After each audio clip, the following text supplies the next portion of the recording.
And family and friends gathered today along the Columbus Riverwalk to honor a Dollar General manager shot and killed earlier this week.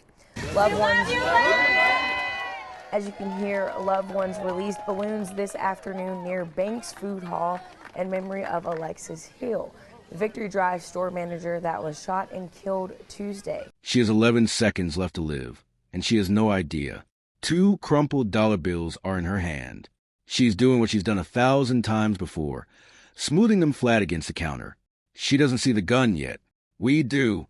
And that's the part that makes this so hard to watch, because somewhere out there, a video exists of the last ordinary moment of her life. $1, 58 cents. That's the amount on the receipt. That's also, according to police, the reason a 44-year-old mother of 3 is dead. Not a robbery gone wrong. Not a dispute over stolen goods. A bag of hamburger buns. So ask yourself something. What would you do if the person standing in front of you in line decided your life was worth less than $2? Sit with that for a second, because it's not hypothetical. It happened to her. Her name was Alexis Hill. And if you think you understand how something this small could end in a bullet to the head, you don't. Neither do the investigators. Still try and make sense of it. If that story doesn't sit right in your stomach right now, good. It shouldn't. And if you're new here, this is Mystora Crimes. And this is exactly the kind of case we exist to sit with. Not to sensationalize it. Not to turn her into a headline and move on. But to actually understand what happened, who she was, and what this moment says about the world we're all walking through every single day. Before we go further, I need to ask you for something. Not for me. For her. Every time a story like this gets buried under algorithm noise, a family like Alexis Hill's loses a chance to be heard. Hitting subscribe, hitting that bell, it sounds small, I know, but it's the difference between her story reaching someone who needed to hear it, and it disappearing into the feed by tomorrow. So if you're still here, stay with us. Subscribe. Turn on notifications, because there are more stories like this one coming, and every single family in them deserves more than a scroll past. Now, let's talk about who Alexis Hill actually was, because before she became a headline about $1.58, she was a whole person with a whole life. People who knew her describe her the same way, over and over. Sweet, positive, the kind of person who could make you laugh even on a bad day. She wasn't just working a job at that Dollar General on Victory Drive in Columbus, Georgia. Friends say she loved that job. She'd earned the title of general manager, which if you've ever worked retail, you know isn't handed out.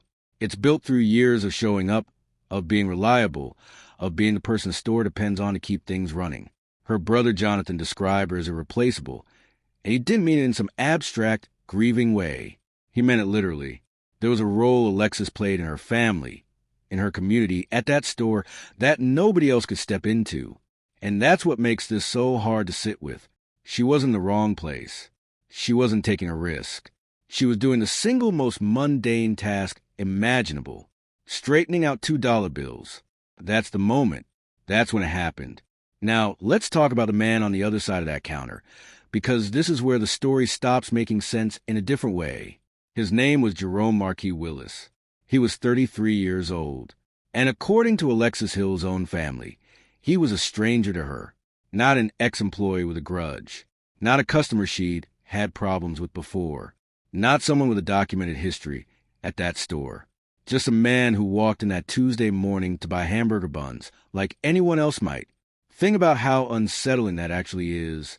We want there to be a reason. Our brains crave one. Because a reason means we could have seen it coming. We could have avoided it. We could protect ourselves from it happening again. A grudge, a history, a warning sign, something. But right now, there is no confirmed motive. None has been released by police. What we're left with instead is a transaction that lasted maybe 30 seconds between two people who had never met that ended with one of them dead. Here's what we do know. He handed her $2 bills. They were crumpled. She started to straighten them out. The most automatic gesture in the world for someone who spent years behind register. And somewhere in that handful of seconds, he stepped back, pulled out a handgun, and shot her. Then he ran. This is where the story shifts from confusing to something closer to chaos. Willis fled the scene of the shooting. For roughly an hour, he was somewhere out there in Columbus, Georgia, while police searched for him. Then, in a parking lot on Baker Plaza Drive, officers found him. What happened next tells you something about the state of mind he was in. Police say they gave him verbal commands. He didn't comply. They released a K-9 unit, a police dog named Havoc, to try to bring him in without further violence. Willis shot at the dog. Then he pointed his weapon at the officers standing nearby. They returned fire. Multiple officers, multiple shots. Willis was killed at the scene. An officer was hospitalized and later released. Havoc underwent surgery, and after a few days in an emergency veterinary hospital, made it home. So in the span of a single morning, one impulsive, violent act led to a second death, this time by police response, and left an officer and a police dog both wounded. A $5 transaction spiraled into 2 people dead and a community left with nothing but questions. And that's really the unsettling core of this whole case. This wasn't a slow burn. There was no build-up anyone could point to. One moment, it's hamburger buns and crumpled dollar bills. The next, gunfire, a manhunt, a standoff, and silence where a motive should be. Let's slow down here, because this is the part of the case that should genuinely disturb you, more than the shooting itself in some ways. It's the complete absence of a why. When violence happens, we as an audience, as human beings, instinctively search for a thread to follow. Financial desperation, mental health crisis, a prior dispute, something that lets us mentally file the event away as an aberration, a fluke caused by identifiable pressures. But here, investigators have not released a motive, not a partial one, not a rumored one, nothing. That absence creates its own kind of tension because it forces us to sit with an uncomfortable possibility that sometimes the trigger for extreme violence isn't a slow accumulation of grievance. Sometimes it's something that ignites and detonates within seconds over something as small as a few crumpled dollar bills and a brief delay at a checkout counter. Think about the psychology of that moment from his side for a second, carefully, and only as something to consider, not as fact. A man walks into a store to buy a $5 item. He hands over money. There's a pause while it's straightened out. For most of us, that pause is nothing. It doesn't register. It's the kind of moment we forget before we've even left the parking lot. But for Willis, something about that pause, or something entirely separate from it that we simply don't have access to yet, ended with him pulling a trigger. We don't know if it was rage. We don't know if it was a break from reality. We don't know if this was building in him long before he ever walked through that door. What we do know is how he behaved afterward, and that tells us something. He didn't stay. He didn't call for help. He ran. And when officers eventually found him, he didn't surrender. He escalated. He fired at a police dog. He raised his weapon toward armed officers, standing feet away from him. That is not the behavior of someone thinking about consequences. That is someone who, by the time police caught up with him, seemed to have no interest in walking away from this alive. Meanwhile, back at that Dollar General, something else was happening that adds another uncomfortable layer to this story. It took the company more than 24 hours to publicly acknowledge that one of their own store managers had been shot and killed inside one of their stores. Columbus Police Chief Stoney Mathis later said publicly that after watching what he called the heinous video of the shooting, he believes law enforcement needs to do more to protect retail workers, and that patrols may need to start regularly checking in on store clerks working alone. That's not a small statement. That's a police chief admitting, on the record, that the systems meant to protect people like Alexis Hill were not enough. And that raises a bigger question than just this one case. How many other Alexis Hills are standing behind registers right now, with no idea that an ordinary transaction could be the last thing they ever do? Here's where this case turns into something bigger than one register, one store, one bad afternoon in Columbus, Georgia. Because once you pull back on the individual details, a pattern starts to surface, and it's one that should make anyone who has ever worked in retail deeply uneasy. Retail workers are, by the nature of the job, unarmed and exposed. They stand at a fixed point, visible, predictable, often alone, especially during slower parts of the day. They're trained to be pleasant, compliant, accommodating, no matter who walks through the door. That's the job. Be kind. Keep the line moving. Don't escalate. And in the vast, overwhelming majority of cases, that's exactly what keeps everyone safe. But Alexis Hill did everything right. She was polite. She was doing her job exactly as she was trained to do it. She wasn't confrontational. She wasn't slow on purpose. She was simply straightening $2 bills so she could give the correct change. And it didn't matter. None of the things that are supposed to protect a retail worker in a tense moment applied here, because there was no tense moment. Not from her side. Anyway, that's the disturbing revelation at the heart of this case. It's not that a robbery went wrong or that a dispute escalated. It's that violence arrived with almost no warning attached to it at all. One moment the interaction was completely unremarkable. The next it was over, and what happened afterward with Willis only deepens that unease. A man who, by every account available, had no known connection to Alexis Hill, no documented history at that location, committed an act of lethal violence over an amount of money that most of us wouldn't bend down to pick up off the sidewalk. Then he ran from a killing that, on some level, seems to have offered him nothing.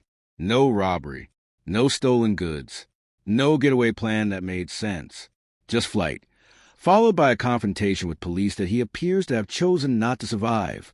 If you're looking for a clean villain origin story here, a slow descent you can trace and understand, this case won't give you one. What it gives you instead is something arguably harder to accept, that sometimes there is no arc. There's just a person, an ordinary moment, and then an ending that doesn't fit any pattern we know how to protect ourselves from. That's why, days later, when her brother stood at the Columbus River Walk during a balloon release in her memory, all he could offer was grief without explanation. "It's really heartbreaking," he said. "I'm totally destroyed by it. I've cried more in the last 4 days than I have in my whole life." No motive was handed to him either. Just balloons rising into the sky, and a hole in his family that nothing is going to fill. So where does that leave us? Because this isn't a case we can wrap up with a tidy conclusion. And honestly, I don't think we should try to force one. Ask yourself this. If there was no prior relationship, no documented conflict, no financial desperation on record, what actually causes a person to reach for lethal violence over something this small? Is it possible that the trigger was never really about the money at all? That the crumpled bills and the few extra seconds were simply the final straw on top of something we can't see or measure from the outside? Or is it something colder than that, a mind that was already prepared to hurt someone, and the buns just happened to be the excuse that day? And what about the aftermath? Willis ran instead of staying. He escalated instead of surrendering. He raised a weapon at armed officers instead of putting his hands up. What does that tell you about where his mind was in those final hours? Was that fear? Was that someone who had already decided how this was going to end for him, one way or another? There's also the question of Alexis Hill herself, and what her story exposes about the risk that retail workers carry every single day without most of us ever thinking about it. She followed every unwritten rule of that job. She was kind. She was competent. She was doing exactly what she was supposed to be doing. And it still wasn't enough to keep her safe. What does that tell us about the gap between how we imagine these jobs to be low risk and what the reality actually looks like for the people standing behind the counter? I want to know what you think. Do you believe there's a hidden reason here that simply hasn't come out yet? Something investigators are still piecing together. Or do you think this is one of those rare, terrifying cases where the violence really was as sudden and as disconnected from logic as it appears to be on the surface? Alexis Hill was a mother of 3, a grandmother of 2, a general manager who, by every account, loved her job and the people around her. She should still be here. She should be at her grandchildren's birthdays, not memorialized with balloons rising over a riverwalk, because a stranger decided her life wasn't worth the 2 seconds it took to straighten out $2 bills.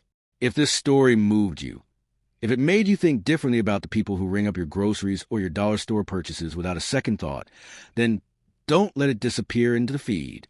Drop your theory in the comments below. Tell us what you think really happened in that store.